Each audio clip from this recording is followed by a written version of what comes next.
ఈ చెట్టు పేరైతే సబ్జాల చెట్టు అండి. దీని ఆకులు కూడా భలే స్మెల్ వస్తాయి. దీని ఆకులు కూడా ఆయుర్వేదంలో యూజ్ చేస్తారు. ఇదిగోండి, ఈ గింజలు వచ్చేసరికి ఇవి సబ్జా గింజలు. ఇవైతే సబ్జా గింజలు మీకు చూపిస్తానండి. ఇదిగోండి, నేను కోన్ పెట్టుకోవడం వల్ల మీకు కనబడుతుందో లేదో తెలియదు, కానీ ఇదిగోండి కనబడే ఉంటుంది.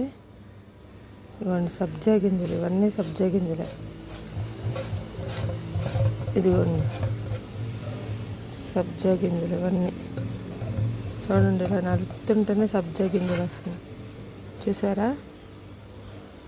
వీటిని నేనేం చేశానంటే మీకు చెప్తాను. ఇదిగోండి ఫ్రెండ్స్, ఆ గింజలు తీసి ఇందులో వేసాను. ఇందులో వేస్తే ఇదిగోండి సబ్జా గింజలు, ఇలానే సబ్జాలు వచ్చినాయి, కనబడుతున్నట్టున్నాయి. ఇదిగోండి చూడండి, నేను చూపిస్తాను మీకు సబ్జా గింజలు. ఇదిగోండి చూసారా? మీ ఇంట్లో కూడా ఇలాంటి చెట్టు వస్తే కనుక మీరు పడేయద్దు. ఇవి గింజల్లో ఎండబెట్టి, ఈ విత్తనాలను ఎండబెట్టి మీరు ఇట్లాగా నలిపితే గింజలు వస్తాయి. ఐ హోప్ అందరికీ ఉపయోగపడుతుంది అనుకుంటున్నా.